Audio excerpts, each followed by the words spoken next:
The Gift of Gratitude. Opening, The Complaining Boy.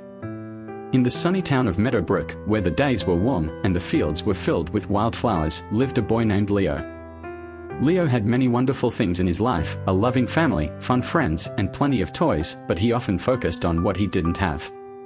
If it rained, Leo complained about not being able to play outside. If his mom made his favorite spaghetti, he'd grumble that she didn't add enough cheese. Even when he received a new toy, Leo would quickly get bored and wish for something better. His family tried to help him see the good in his life, but Leo would shrug and say, "What's there to be thankful for?" One day, Leo's grandfather, who always had a twinkle in his eye and a story to share, handed Leo a small, empty journal. "This is your gratitude journal," he said. "Every day, write down 3 things you're thankful for. You might be surprised at how it changes the way you see the world." Leo rolled his eyes. "What's the point of that?" His grandfather smiled. "Just give it a try. Sometimes, the smallest things make the biggest difference." The first day of gratitude. That evening, Leo sat on his bed, staring at the blank pages of his journal. He didn't know what to write. "I guess I'm thankful for, my video games," he scribbled. "And maybe my dog, Max. And spaghetti, I guess." Leo closed the journal, feeling like it was a silly exercise. But the next day, when he woke up, he noticed Max wagging his tail happily at the foot of the bed. Leo smiled, remembering he'd written Max's name in the journal. That night, he wrote again. "I'm thankful for Max's funny tail wag, the rainbow I saw after the rain, and playing soccer with my friends." Seeing the world differently. As the days passed, Leo kept writing in his gratitude journal. At first, it was hard to find things to be thankful for, but slowly, he began noticing the little things that made him happy: his mom's warm hugs, the sound of birds singing in the morning, and the way his sister shared her cookies with him. Leo realized that even on days when things didn't go perfectly, there were always small moments of joy. One day, it rained all afternoon. Normally, Leo would have groaned about being stuck inside. But instead, he noticed how cozy it felt to read a book by the window while listening to the raindrops tapping on the glass. He even helped his mom bake cookies, enjoying the sweet smell filling the kitchen. That night, his journal read, "I'm thankful for rainy day cookies, warm blankets, and reading by the window." Sharing gratitude with others. Leo's family noticed the change in him. He smiled more, complained less, and even started thanking others for small things, like when his sister let him borrow her markers or when his dad fixed his broken bike. One evening, Leo's grandfather asked, "How's your gratitude journal coming along?" Leo grinned. "It's great. I didn't realize how many good things were around me all the time." His grandfather nodded. "That's the magic of gratitude, Leo. When you focus on the good, you see more of it everywhere." The best gift. A few weeks later, it was Leo's grandfather's birthday. Instead of buying a gift, Leo decided to share something special. He wrote a letter filled with all the things he was thankful for about his grandfather, his funny stories, his warm hugs, and the way he always knew how to make Leo feel better. When his grandfather read the letter, his eyes sparkled with tears. "This is the best gift I've ever received, Leo. Thank you." Leo realized that gratitude wasn't just about feeling good, it was about making others feel good too. A life full of gratitude. From that day on, Leo kept his gratitude journal close, filling its pages with the small and big things that made life special. He learned that even when things didn't go as planned, there was always something to be thankful for. And every night, as he drifted off to sleep, Leo felt a warm glow in his heart, knowing that the more he appreciated the little things, the happier his world became.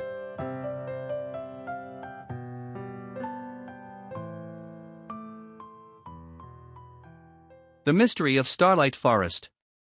Opening, The Disappearing Stars. In the quiet town of Evervale, where the night sparkled with the brightest stars, a strange mystery began to unfold. One by one, the stars above Starlight Forest were vanishing. The townspeople whispered about it, but no one dared to venture into the deep, misty woods to find out why. Except for Lunar, a curious girl with a love for solving mysteries. With her glowing lantern and trusty cat whiskers, she set off one evening to uncover the truth behind the missing stars. The Forest Awakens. As Luna stepped into Starlight Forest, she noticed something odd: the trees weren't silent. They whispered secrets in hushed voices, their leaves rustling with hidden warnings. "Turn back, the star thief is near," one tree murmured. But Lunar was not afraid. With Whiskers by her side, she followed the dim light of her lantern deeper into the forest, her heart pounding with excitement. The clue in the sky. At the heart of the woods, Lunar found a shimmering pond reflecting the sky above. But instead of stars twinkling in the water, she saw empty black spaces where they should have been. Suddenly, a soft whoosh echoed through the trees, and a glowing blue feather landed at Lunar's feet. "A clue," she whispered. But who could it belong to? The guardian of the stars. A gust of wind rushed past, and Lunar heard the flutter of great wings. She looked up to see a magnificent owl-like creature, its feathers glowing with the light of the missing stars. "Who dares enter my forest?" the creature hooted, its eyes like twin moons. Lunar stepped forward bravely. "I'm Lunar, and I want to know why the stars are disappearing." The creature sighed. "I am Noctis, the guardian of the stars. But someone has stolen the stardust that keeps them shining, and without it, the stars fade away." "Who would steal the stardust?" Lunar asked. Noctis spread its great wings. "The Shadow Collector, a mischievous spirit that collects light to hide in its dark cave. If we do not stop it, the sky will lose its stars forever." The journey to the Shadow's lair.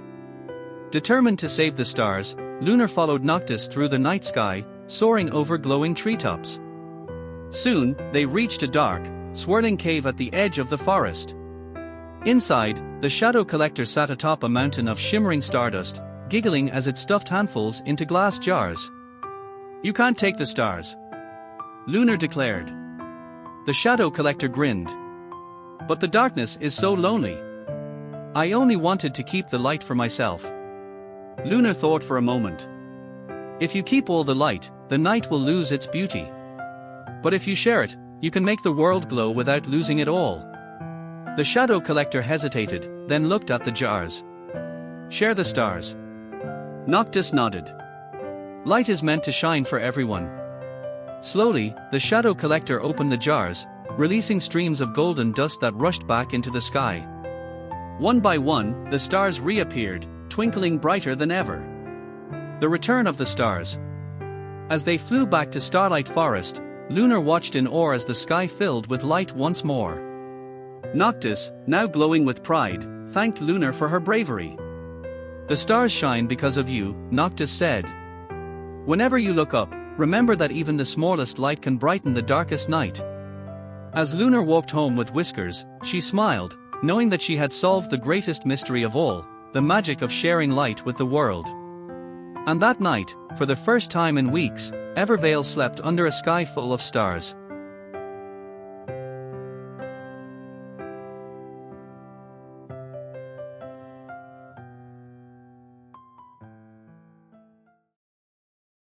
The Great Pillow Fort Battle. Opening, the best idea ever. On a rainy Saturday afternoon, Leo and MIA, two best friends with the wildest imaginations, were stuck indoors. The rain poured against the windows, making puddles in the backyard. Bored out of their minds, they flopped onto the couch. "We need an adventure," Leo groaned. MIA tapped her chin. "What if we build the biggest pillow fort in history?" Leo's eyes widened. "Yes. A pillow palace. No, a pillow kingdom." They dashed through the house, collecting every pillow, blanket, and cushion they could find. Soon, a massive fort took shape in the living room, complete with tunnels, towers, and a snack bar filled with cookies and juice boxes. But just as they were about to declare themselves king and queen of Pillowland, disaster struck. The rival kingdom appears. From the hallway, Leo's older brother Max peeked in. "Whoa, that's a pretty cool fort." Leo grinned. "It's more than cool, it's legendary." Max smirked. "Yeah? Well, let's see if it can survive." The mighty marshmallow cannon. Before Leo and MIA could react, poof. A mini marshmallow flew through the air, bouncing off a pillow tower. Then another. And another.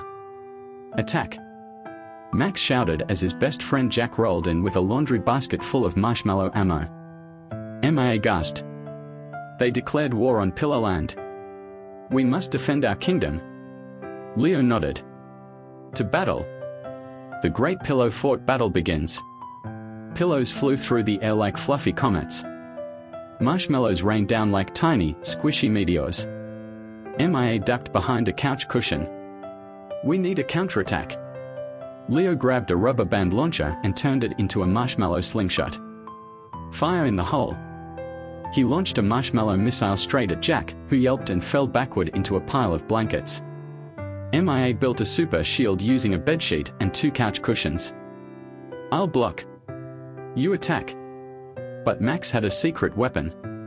Prepare for the mega pillow smash. He charged forward with the biggest pillow in the house, aiming straight for the fort. Oh no! MIA yelled. If that pillow hits, our kingdom will fall. The twist, a surprise visitor. Just as Max was about to launch his final attack. Ahem. Everyone froze. There, standing in the doorway, was Mom, and she did not look happy. She crossed her arms, surveying the living room battlefield. Pillows were everywhere. Marshmallows littered the floor. The snack bar had been raided. Who wants to explain? She asked, raising an eyebrow. The kids exchanged guilty looks. Then, plop. Max dropped his attack pillow and pointed at Leo. It was his idea. Leo gasped. Traitor. MIA cleared her throat. Technically, it was my idea. But, it was for a good cause. Mom sighed, then shook her head with a chuckle. All right, generals. If you can clean this up in 10 minutes, I'll make hot chocolate. Hot chocolate, they all cheered. Max high-fived Jack. Truce. Leo smirked. Truce. But next time, Pillowland will rise again. The aftermath, a new plan. As they cleaned up, Leo turned to MIA. Next time, we build a pillow fortress with a trapdoor to capture Maximum. MIA grinned. And a secret marshmallow stockpile. Jack overheard and whispered to Max, we'll need a mega pillow catapult. Mom rolled her eyes. I heard that. And as they sipped hot chocolate later that night, the kids knew this wasn't the end. It was only the beginning of the greatest pillow fort wars ever.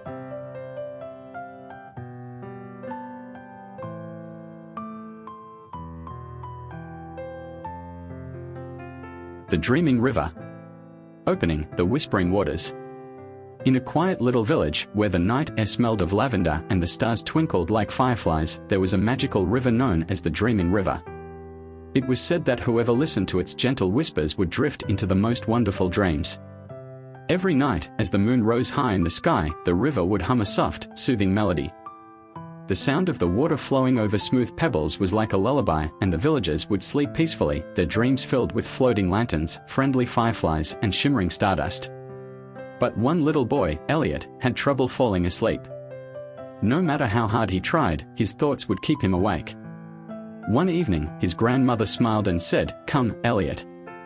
Let's visit the Dreaming River. It knows the way to sleep. The journey to the river. Elliot and his grandmother walked through the moonlit fields, their footsteps soft against the grass. Along the way, fireflies danced around them, glowing gently like tiny stars. The night air was cool, wrapping them in a cozy, peaceful embrace. When they reached the Dreaming River, Elliot sat by the water's edge and closed his eyes. He listened to the whispering waters, and for the first time, he heard something magical. The river was telling a story. The story of the dream catcher. The river's voice was like a song, flowing gently into Elliot's ears. Once, long ago, there was a little cloud named Drifty. Drifty wanted to rest, but he could never stop moving. The wind carried him from place to place, never letting him settle. One evening, Drifty floated over the Dreaming River and heard its gentle melody. Close your eyes, the river whispered, and let your dreams carry you. Drifty took a deep breath and let go of his worries. As he listened, he felt lighter, softer, dreamier. Slowly, he drifted down, down, down, until he became a soft mist resting on the river, sleeping peacefully under the silver moon. Drifting into dreams. As Elliot listened, he felt his body grow lighter, his eyelids heavier. He imagined himself as Drifty, floating gently above the water, letting the river carry him into sleep. His grandmother tucked a warm blanket around him. "The dreaming river is always here," she whispered. "Whenever you can't sleep, just listen, and it will guide you." Elliot yawned, feeling safe, warm, and oh so sleepy. The whispers of the river wrapped around him like a lullaby, and soon, he drifted into the most wonderful dreams, dreams of glowing fireflies, silver mist, and a little cloud named Drifty, floating peacefully in the night sky. And as the dreaming river flowed on, its gentle song carried him into a deep, restful sleep. The Forest of Lost Thoughts. Opening, the Forgotten Path. There is a place, deep beyond the edges of the known world, where thoughts go when they are forgotten. This place is called the Forest of Lost Thoughts, a quiet, endless woodland where whispered ideas drift between the trees, waiting to be remembered once more. Many travelers have passed through without noticing it, unaware that the fleeting dreams they've lost, the stories they meant to tell, and the questions they once pondered are all gathered here, nestled among the golden leaves and misty paths. One evening, a man named Rowan wandered into this forgotten realm. He had spent years chasing answers, searching for meaning in a world that often felt too busy to listen. But in his search, he had lost something, he just couldn't remember what. The whispering trees. The deeper Rowan walked into the forest, the more he felt the weight of his own thoughts lifting, as if the trees themselves were listening. The wind carried soft echoes. Once you had a dream. You wondered about the stars. You wished to paint, to write, to sing. Rowan stopped. These voices were familiar, yet distant, like old friends he hadn't seen in years. The Keeper of Lost Thoughts. As he followed the murmurs, he arrived at a clearing where a lone figure sat beneath an ancient tree. The figure was neither old nor young, neither man nor woman. Their presence was calm, timeless. "You've come to find what you lost," they said with a knowing smile. Rowan hesitated. "I don't even remember what I lost." The Keeper of Lost Thoughts nodded. "That is the way of the world. We are so busy moving forward that we forget what we leave behind. But nothing is truly lost, it only waits to be found." The moment of remembering. The keeper extended their hand, and from the branches above, a soft golden light drifted down. As it touched Rowan's forehead, memories rushed back, a childhood dream of being an artist, a question he once asked but never answered, a melody he had almost composed but never finished. He gasped, feeling warmth spread through him. "I remember." The keeper smiled. "Then you know what to do." Rowan did. He bowed in thanks and turned back toward the path. As he walked, the whispers of forgotten thoughts faded, but they were no longer lost. They were his again, ready to be woven into his life once more. The return to the world. When Rowan left the forest, he felt lighter, clearer, as if he had gathered pieces of himself that had been scattered by time. The sky seemed brighter, the air richer, and his heart fuller with purpose. And somewhere, beyond the known world, the Forest of Lost Thoughts waited, whispering softly to those who had forgotten, ready to return to them what was never truly lost.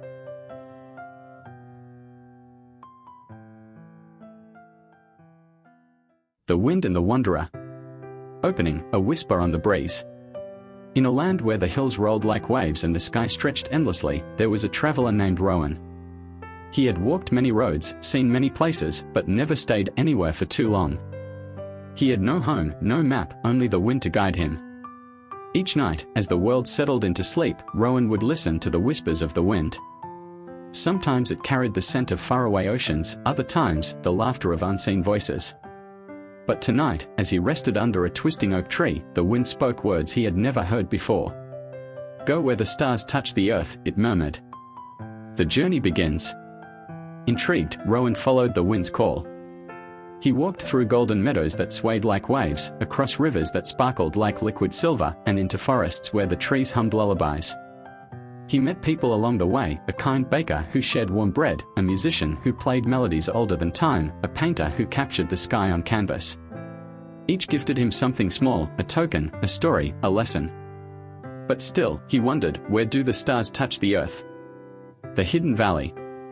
One evening, as the horizon glowed with fading sunlight, Rowan found himself standing before a valley unlike any he had seen before. The hills dipped into a hollow where fireflies danced like fallen stars. A gentle mist curled around the trees, and the sky above was so clear it felt as though the stars truly rested upon the land.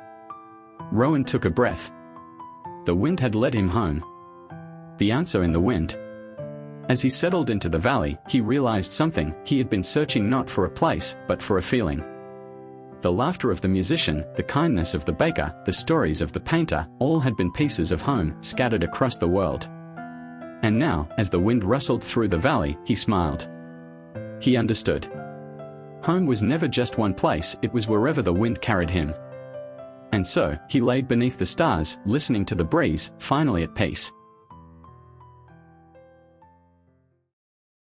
The Lantern of Wishes. Opening, the Village of Silent Wishes. In a quiet village nestled between the mountains and the sea, there was a tradition unlike any other. Once a year, on the night when the moon was fullest, the villagers would gather at the shore and release glowing lanterns into the sky. It was said that each lantern carried a wish, and if the wind was kind, it would carry the wish to the stars, where it might one day come true. But there was one boy, Kai, who had never made a wish. "I don't know what to wish for," he would say whenever the festival came. "Then listen," his grandmother told him one evening. "Sometimes, wishes find you." The Night of the Lanterns. That year, as the festival began, Kai wandered away from the crowd and stood at the water's edge. The sea was calm, the air full of whispers as the first lanterns floated into the sky like golden fireflies. As he watched, something unusual happened. A single lantern floated down instead of up, landing gently at his feet. Curious, Kai picked it up. The lantern glowed softly in his hands, and as he held it, he heard a voice, a whisper, as light as the wind. "Follow me." The journey to the stars. Without hesitation, Kai stepped into a small boat and let the waves carry him. The lantern floated ahead, guiding him through misty waters, past tiny islands and shimmering fish that glowed beneath the surface. The further he drifted, the more the sky seemed to stretch, until it felt as though he was sailing into the stars themselves. Finally, he arrived at a hidden island where hundreds of lanterns rested in the sky, unmoving, waiting. A gentle figure, cloaked in starlight, stood among them. "These are the wishes that were never spoken," the figure said. "The ones left behind, waiting to be found." Kai's heart stirred. How many people had longed for something but never had the courage to send their wish into the world? He thought of all the times he had stayed silent, unsure of what to ask for. "What happens to them?" he asked. "They wait for someone like you," the figure replied. "Someone to listen and to carry them home." The return and the first wish. Kai looked at the lantern in his hands. He didn't need to make a wish anymore, he had found his purpose. "I'll take them back," he said. "So they can shine again." And so, the wind carried Kai home, his boat now filled with lanterns. That night, for the first time, he sent his own into the sky, watching as it rose higher and higher, its glow joining the others. And in that moment, he understood, sometimes, the greatest wish is simply to help others find theirs.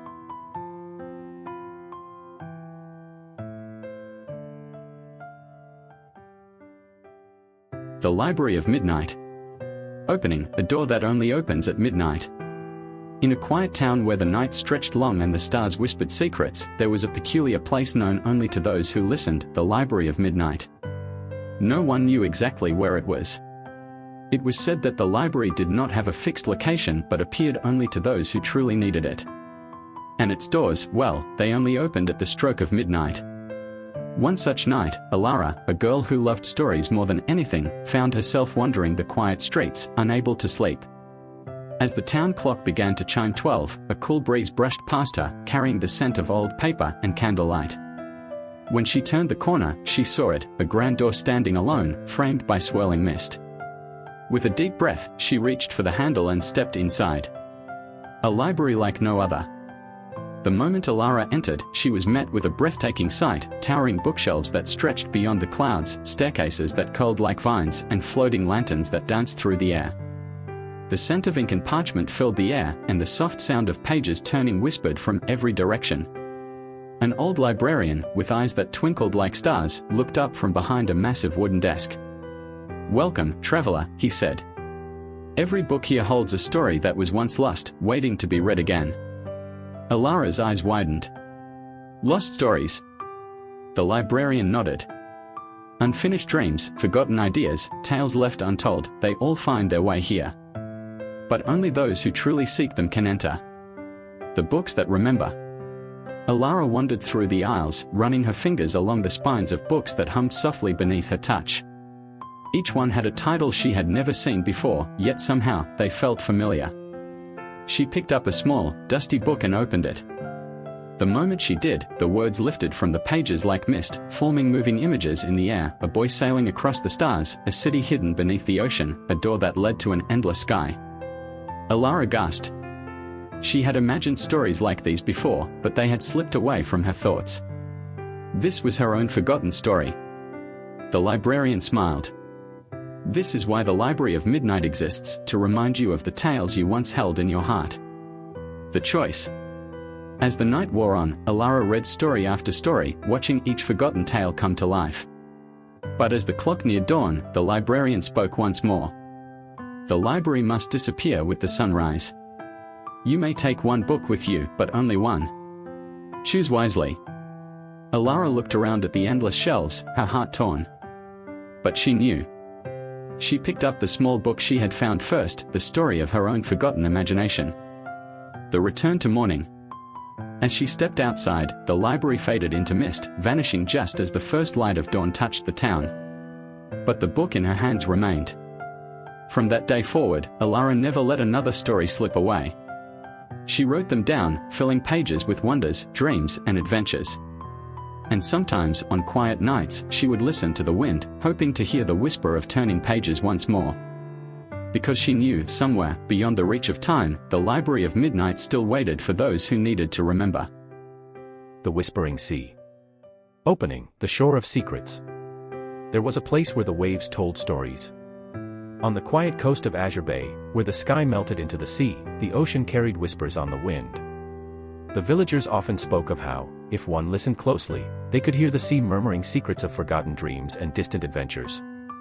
Every evening, Lena, a girl with a heart full of curiosity, sat by the shore, letting the cool waves lap at her feet. She had always wondered, who did the ocean whisper to? And where did its stories come from? One night, just as the tide pulled back, something shimmered beneath the moonlight. A bottle, half buried in the sand. Lena picked it up and gasped. Inside was a letter, written in flowing silver ink. The message from the deep. With trembling hands, she unrolled the parchment. To the one who listens. The sea remembers all who have sailed it. It holds the dreams of travelers, the wishes of those who have stood upon its shores. But sometimes, those dreams become lost beneath the waves.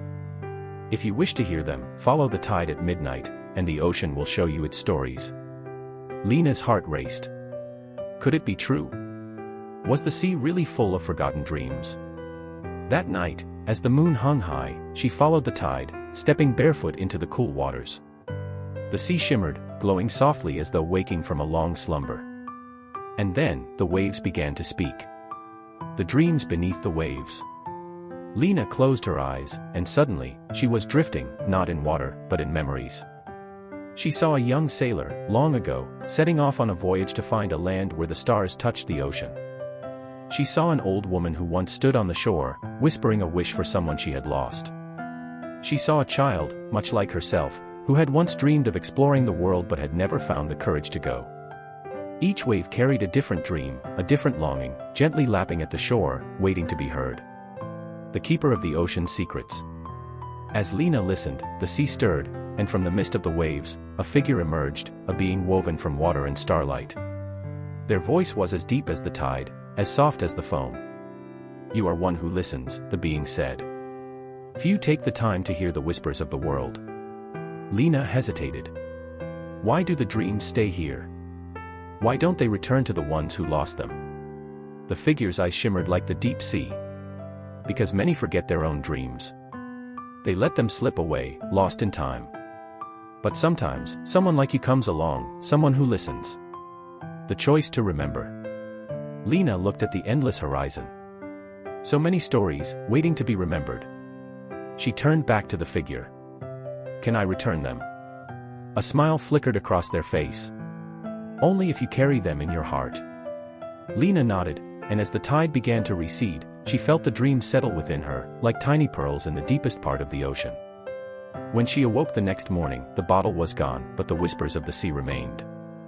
And from that day on, whenever she met someone who had lost their way, she would tell them a story carried on the wind, from the depths of the sea. And somewhere beyond the horizon, the ocean whispered its gratitude. The Starlight Carousel. Opening, the carousel that appeared only once a year. Deep within the valley of Eldermere, where the rivers gleamed like silver threads and fireflies painted the air with golden trails, there was a legend. Once a year, on the night when the moon was at its brightest, a magical carousel appeared in the middle of the old meadows. No one knew where it came from or where it went, but those who had seen it spoke of its glowing lights, floating creatures, and whispered songs that carried dreams to the stars. But the most curious thing of all, the Starlight Carousel was said to hold a secret, one that only those who dared to take a ride could uncover. A night of wonder. Iris, a girl with a heart full of wonder, had heard the stories all her life. But unlike the others, she didn't just want to see the carousel, she wanted to ride it. So on the night of the moon's awakening, when the valley shimmered under a sky full of stars, she ventured alone into the meadows, her lantern casting a soft golden glow around her. And then, there it was. The Starlight Carousel stood in the clearing, its silver and blue canopy spinning gently, adorned with glowing constellations. The wooden creatures upon it, galloping unicorns, soaring phoenixes, drifting whales, seemed to pulse with a quiet, living magic. A soft voice called out, "Are you ready to ride, dreamer? The carousel of dreams." Iris turned to see a figure wrapped in a cloak made of moonlight and mist. The keeper of the carousel stood before her, eyes twinkling like distant galaxies. "Choose your mount wisely," the keeper said. "For this is no ordinary ride, each path leads to a different dream, a different journey." Iris looked around, her heart pounding with excitement. Would she fly with the celestial swan, whose wings shimmered like the northern lights? Or would she drift upon the wail of the midnight sea, where ocean waves met the sky? But something drew her to a quiet, mysterious creature, a silver fox, standing still, its fur shimmering with unseen stories. She climbed onto its back, and the moment she did, the carousel began to spin. Through the veil of stars. Faster and faster it turned, the lights blurring into streaks of silver and gold. The wind whispered through Iris's hair as the ground beneath her vanished, replaced by an endless sky filled with constellations. The fox leaped from the carousel and into the sky, bounding across bridges of stardust, through waterfalls of light, past drifting islands where dreams rested like sleeping giants. "Where are we going?" Iris asked, her voice filled with awe. "To where forgotten wishes wait," the fox answered. "To where lost dreams still linger, hoping to be found. The place of forgotten wishes." They arrived at a floating island made of crystal and mist, where tiny glowing orbs drifted in the air like fallen stars. "These," the fox said, "are the wishes people have made but never chased. The dreams they once had but left behind." Iris reached out and touched one. A soft voice echoed, "A child who once wished to paint the skies, a traveler who dreamed of a land beyond the horizon, a heart that longed for a song never sung. Can they be returned?" Iris whispered. The fox nodded. "Only if someone remembers them. Only if someone carries them home." The return and the secret of the carousel. Iris gathered the orbs in her arms, feeling their warmth against her chest. As the fox leaped once more, the island faded behind them, and the carousel's music filled the air again. With a gentle thud, they landed back in the meadows, the lights of the carousel twinkling softly. The keeper stood waiting. "You now hold the secret of the Starlight Carousel," they said. "It does not grant dreams, it reminds those who ride it that dreams never truly fade. They only wait to be found again." Iris looked at the glowing orbs in her hands, then up at the sky. The stars above seemed to shine brighter, as if welcoming the wishes home. And as the first light of dawn touched the valley, the Starlight Carousel faded into the morning mist, waiting for another dreamer to find it again next year. The Valley of Echoes. Opening, the Whispering Land. In a faraway land, hidden between misty mountains and endless meadows, there was a place known only to those who listened, the Valley of Echoes. It was said that in this valley, every sound ever spoken, every word, every laugh, every whispered secret, never truly disappeared. Instead, they drifted into the wind, waiting to be heard again. Few travelers ever found the valley, for it did not appear on maps, and only those who searched for something they had lost could hear its call. One such traveler was Nia, a girl who had forgotten the sound of something precious. She just didn't know what it was. The journey into the mist. One evening, as the first stars flickered in the sky, Nia followed a winding path into the mountains. She didn't know why, only that she felt drawn forward, as though a distant voice was calling her name. The deeper she walked, the quieter the world became, until she reached a great archway of stone, wrapped in silver mist. A soft wind rustled past her, carrying a sound that sent shivers through her heart. A laugh. A laugh that felt familiar. The valley remembers. As she stepped through the archway, the mist swirled around her, revealing a valley bathed in golden twilight. The hills shimmered as though woven from memories, and the air was filled with voices, not loud, not chaotic, but soft, like the wind was telling stories of the past. And then, she heard it again. That laugh. She turned sharply, but there was no one there. A gentle figure, draped in robes that shimmered like moonlight on water, stood nearby, watching her with knowing eyes. "You have come to remember," they said. Nia clutched her chest. "Remember what?" The figure extended a hand, and suddenly, the valley shifted. The echoes of the heart. Before her, memories unfolded like mist taking shape. A little girl, younger than herself, twirling in a field of wildflowers, laughing so brightly that even the wind seemed to dance. A warm hand holding hers, guiding her through a festival of lanterns, their glow reflecting in her eyes. A lullaby, sung in the softest voice, cradling her into sleep. Nia gasped. The laugh, the voice. It belonged to her mother. The memories she had buried, lost with time, were still here. The valley had kept them safe, waiting for her to listen. The keeper's gift. Tears welled in Nia's eyes as the wind swirled around her, carrying her mother's echo like a gentle embrace. "I thought I had forgotten," she whispered. The keeper of echoes smiled. "Nothing is ever truly lost, child. Some things just wait to be remembered."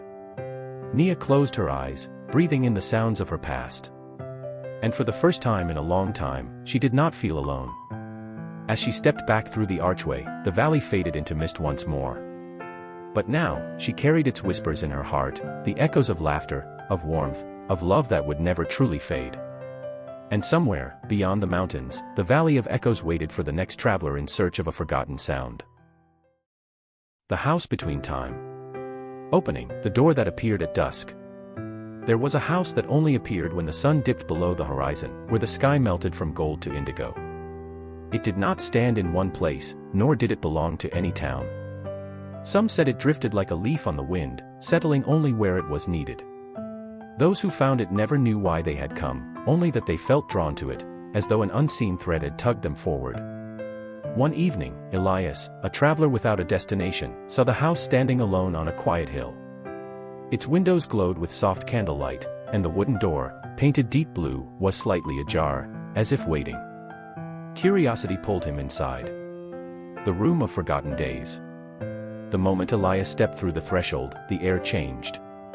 The silence was not empty but full, as though 100 whispers had just settled into quiet. A hallway stretched endlessly, lined with doors of every size and color. The wood beneath his feet creaked like old memories waking from sleep. A gentle voice spoke behind him. "Welcome to the House Between Time." Elias turned to see a woman standing in the dim glow of a chandelier. She wore no clock, yet time itself seemed to hum around her. "I am the keeper," she said, "and this house holds moments that have slipped through time. Memories that were lost, seconds that never had a chance to be lived, choices left unmade." She gestured toward the endless doors. "Would you like to see one?" The choice of a door. Elias hesitated, then reached for a door carved with the shape of an open book. The moment his fingers brushed the handle, it swung open without a sound. Inside, he saw himself, years younger, sitting beneath a tree with an old notebook in his lap. He was writing, eyes alight with the fire of creation. Elias sucked in a breath. He remembered this. He had once wanted to be a writer. But somewhere along the way, life had pulled him down different roads, and the dream had faded, like ink washed away by rain. The younger version of himself looked up, as if sensing his presence.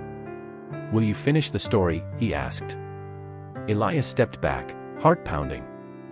When he turned to the keeper, she only smiled. Not all doors lead backward. Some lead forward, she said.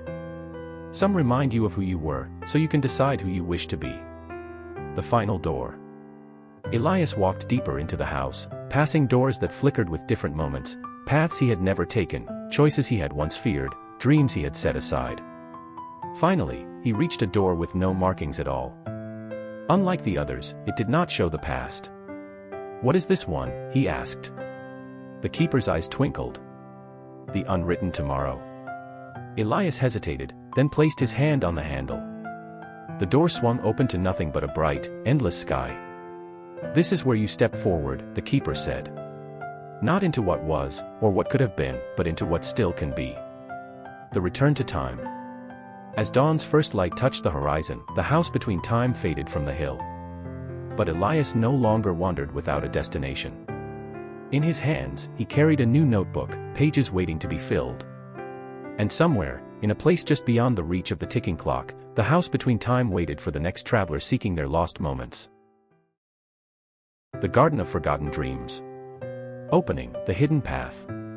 There was a garden that no one remembered, hidden deep within an ancient forest. It was said that the garden was not a place one could find on a map, nor could it be reached by mere wandering. It only appeared to those who had forgotten their dreams. One quiet evening, Alastair, a man who once had many dreams but had long since let them fade, found himself lost in the woods. The air smelled of rain and earth, and a soft glow shimmered through the trees. When he stepped closer, he saw it, a silver gate entwined with ivy, standing alone in the clearing. The moment he touched the gate, it swung open without a sound, revealing a garden unlike any he had seen before. The Garden of Dreams. The sky above was deep indigo, scattered with stars that twinkled like whispered promises. Flowers glowed softly, their petals shifting colors as if painted by memories. Strange trees bore fruit that pulsed with golden light, and vines curled in elegant patterns along cobblestone paths. And in the air, voices, gentle whispers, echoes of dreams left behind. As Alastair stepped forward, he saw something even more astonishing: statues, scattered throughout the garden. But these were not ordinary statues. Each one depicted a person, frozen in the middle of a motion, a dancer mid-twirl, an inventor sketching on an invisible page, a musician poised to play a silent song. They were not made of stone. They were dreams. Forgotten dreams, left behind by those who once held them close. The keeper of the garden. A voice, as soft as the rustling leaves, spoke behind him. The garden remembers what people forget. Alastair turned to see a figure standing among the glowing blooms, a woman with hair like silver mist and eyes that held the depth of 1,000 sunsets. "Who are you?" he asked. "I am the keeper of dreams," she said. "And you have come because you have lost something." Alastair swallowed. I don't know what I lost." The keeper smiled gently. "Then walk the garden. Listen. The dreams will remember for you. The awakening of dreams." Alastair wandered the paths, his fingers grazing the petals of glowing flowers, the echoes of lost dreams brushing past his ears like the wind. Then he saw it, a statue of himself. Not as he was now, but as a young boy, sitting beneath a tree with a book open on his lap, his face alive with wonder. A memory surged forward. He had wanted to be a storyteller. He had filled notebooks with tales of far-off lands and daring adventures, dreaming of the day he would share them with the world. But time had passed. Responsibilities had come. And the stories had remained unwritten, the dream left behind. The statue's eyes gleamed, as if waiting. Alastair turned to the keeper.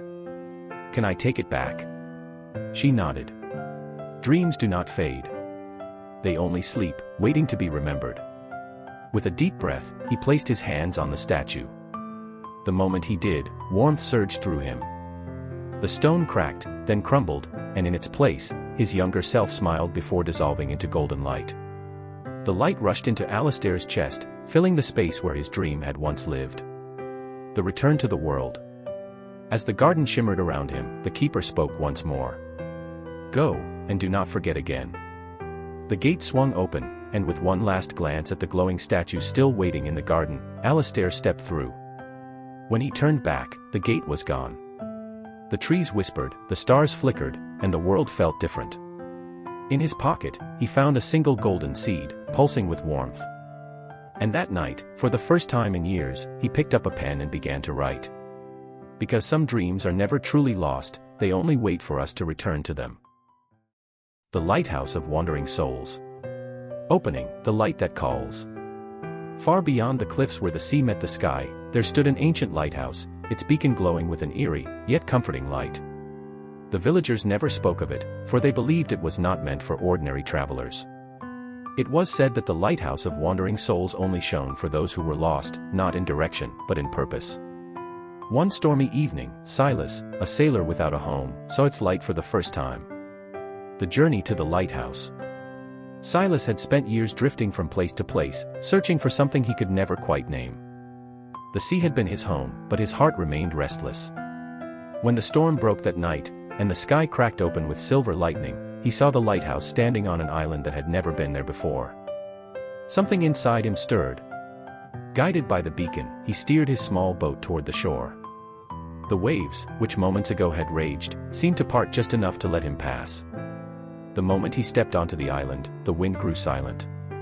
The lighthouse loomed above him, its door slightly open, as if inviting him in. The keeper of the light. Inside, the air was warm, the walls lined with lanterns that flickered like stars. A spiral staircase wound upward, disappearing into the tower's peak. At the base of the stairs stood an old man, his long coat dusted with salt and time. His eyes, the color of the deep sea, studied Silas with quiet knowing. "You have been searching for something," the man said. His voice was both ancient and endless, like the tide itself. Silas hesitated. "I don't know what." The old man nodded. "Then climb, and the light will show you." The Tower of Memories. Silas ascended the spiral steps, his footsteps echoing in the silence. As he climbed, he noticed something strange, each step revealed a different part of his past. He saw himself as a boy, gazing out at the ocean with wonder, dreaming of adventure. A few steps later, he saw himself older, standing on the deck of a ship, staring at the horizon, but with a hollow look in his eyes. Higher still, he saw the faces of those he had left behind, voices calling his name, memories of paths not taken. Finally, he reached the top of the lighthouse, where the great beacon pulsed with golden light. The old man appeared beside him. "Do you understand now?" Silas swallowed hard. "I have been running. Not searching." The old man placed a hand on the beacon. "This light does not guide ships to safety. It guides souls back to themselves. The choice to return." Silas looked out over the ocean, realizing that all this time, the sea had not been his true home, he had simply been afraid to anchor himself anywhere else. But now, he knew where he needed to go. As dawn touched the horizon, the lighthouse's light dimmed, and the storm that had once raged was gone. When Silas stepped outside, the island had begun to fade, like mist under the morning sun. He turned back one last time, but the lighthouse had disappeared. Yet in his chest, a new light had taken its place.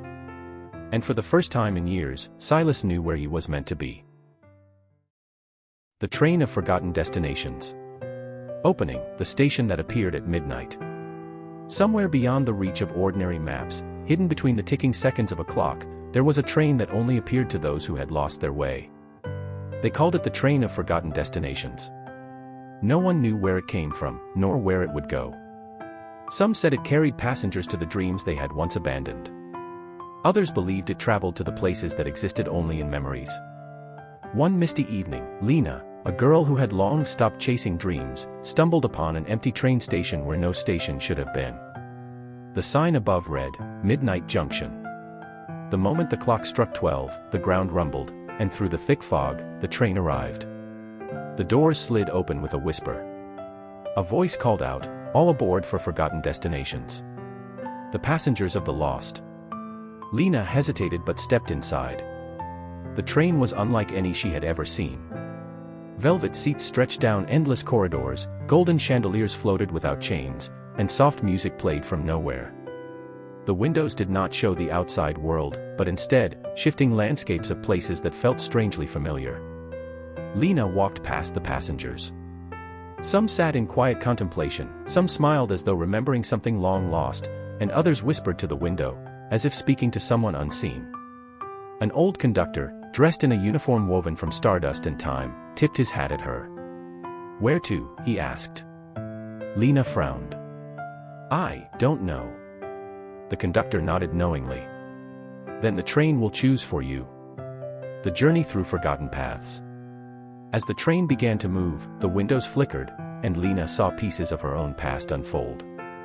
She saw herself as a child, twirling in a field of wildflowers, dreaming of adventure. She saw an unfinished painting, tucked away in a dusty attic. She saw a letter she had once written but never sent, the ink frozen in time. Each memory was a stop, each moment a path she had never taken, or had forgotten along the way. The choice at the final stop. The train slowed. The final stop appeared outside the window, a place Lena did not recognize, yet something in her heart ached for it. The conductor stood beside her. "This is your destination. Will you step off?" Lena hesitated.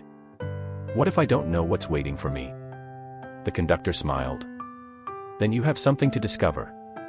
With a deep breath, Lena stepped onto the platform.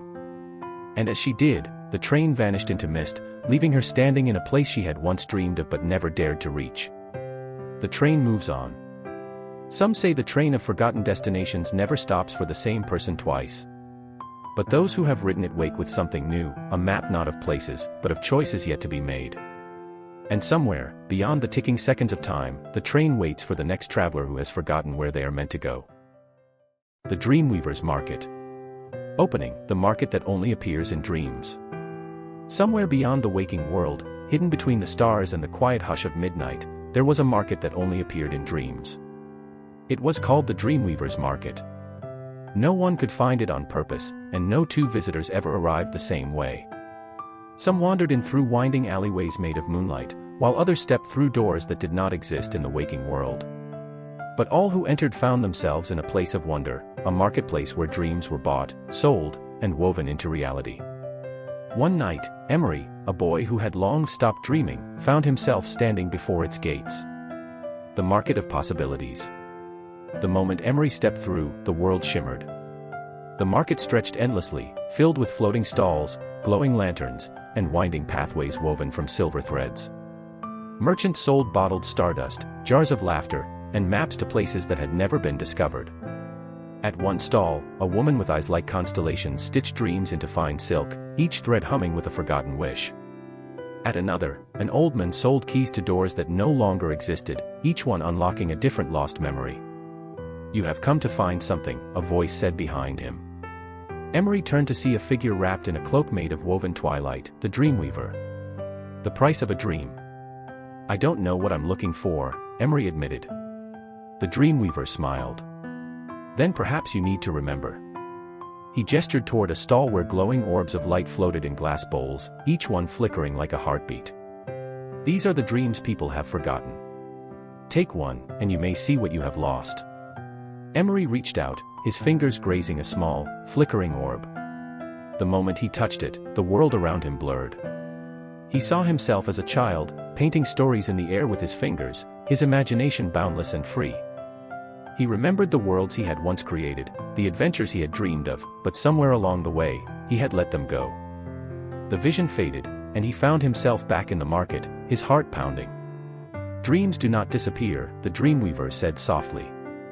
"They simply wait to be reclaimed." The choice to weave again.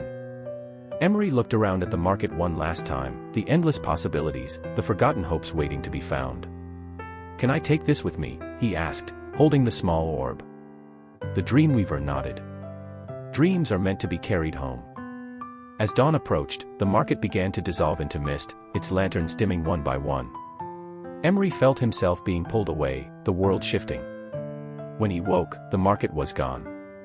But in his hands, resting on his pillow, was a single silver thread, glowing faintly in the morning light. And from that day on, Emery dreamed once more. The River of Yesterday. Opening, the water that remembered. There is a river that flows backward.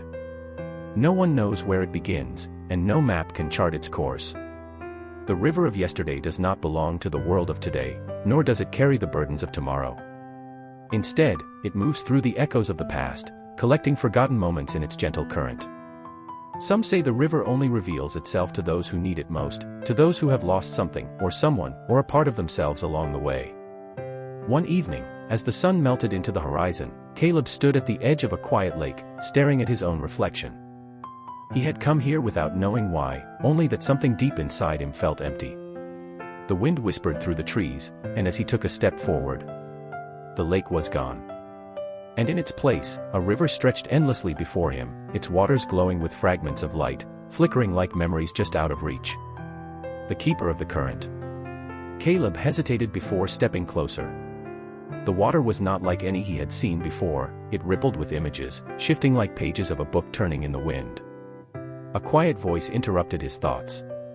"You are searching for something," the voice said. Caleb turned to see a woman standing at the river's edge, her robes flowing like mist.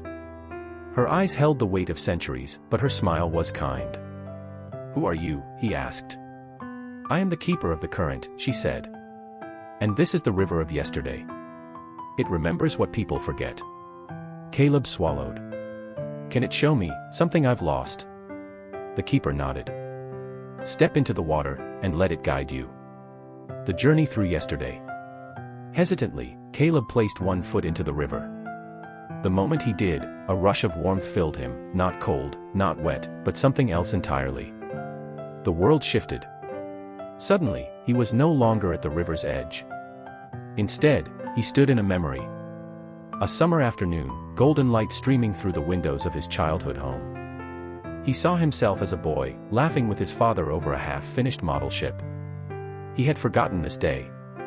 Forgotten the way his father's voice had sounded, the way his hands had carefully guided his own. The scene rippled, and another took its place. A forgotten promise to an old friend. A dream he once had but never chased. The words he had left unspoken to someone he had loved. Each moment drifted by like leaves on the current, a tapestry of time woven through water. The choice to remember. As the river slowed, Caleb turned to the keeper. "I didn't know I had lost so much." The keeper smiled. "Most do not. But the past is not meant to weigh us down. It is meant to guide us." Caleb hesitated. "Can I stay?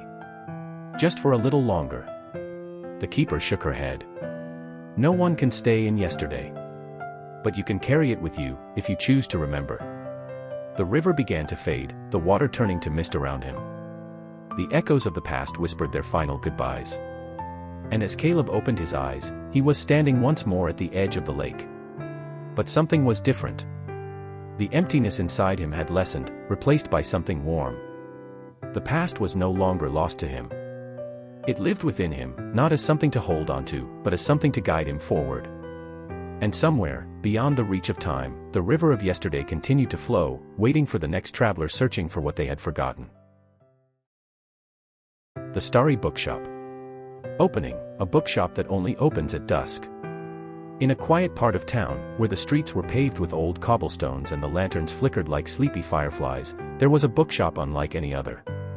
It was called the Starry Bookshop. No one knew who owned it, nor did they remember when it had first appeared. But every evening, just as the sky deepened from gold to indigo, the bookshop's doors would creak open, spilling soft starlight onto the street. Inside, the books did not just hold stories. They held worlds. One evening, Luna, a girl who had always searched for something more, stepped inside. The shelves of hidden stories. The moment Luna crossed the threshold, the air shifted, warm, welcoming, laced with the scent of parchment and something unnameable, like the hush of falling snow. Rows of bookshelves stretched farther than the shop should have allowed, spiraling into domed ceilings made of endless night sky. Stars twinkled between the shelves, suspended like glowing embers in an unseen breeze. Luna ran her fingers over the spines, some bound in velvet, others shimmering as if dusted with moonlight. Each book contains a world, came a voice. Luna turned. Behind the counter stood an old man, his eyes twinkling like the constellations above. The bookkeeper. "You are looking for something," he said. Luna hesitated. "I don't know what." The bookkeeper smiled. "Then let the stories find you." The book that chose her. Luna wandered the aisles, drawn to a small book bound in silver thread. The moment she pulled it from the shelf, the world shifted again. The pages unfolded not as words but as light. And suddenly, she was no longer in the shop.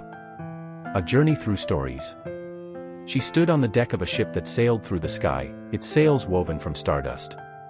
Then she was in a city where the buildings whispered their secrets, their windows glowing like fireflies. Then in a garden where the trees hummed lullabies, and flowers bloomed with every step she took. Each page turned, and the world around her changed, pulling her deeper into stories she had never read but somehow remembered. The return in the book's secret. At last, Luna found herself back in the bookshop, the silver-threaded book still open in her hands. The bookkeeper watched her with knowing eyes. "What was that?" she breathed. "The stories you once dreamed but never told," he said. "The ones waiting for you to write them." Luna looked at the book. The final pages were blank. Waiting. She clutched it to her chest, feeling something stir inside her, a story, a world, a dream not yet told. As the first light of dawn slipped through the windows, the starry bookshop began to fade. Luna stepped outside, the silver book still warm in her hands. And when she turned back, the bookshop was gone. But in the night sky above, the stars shone a little brighter.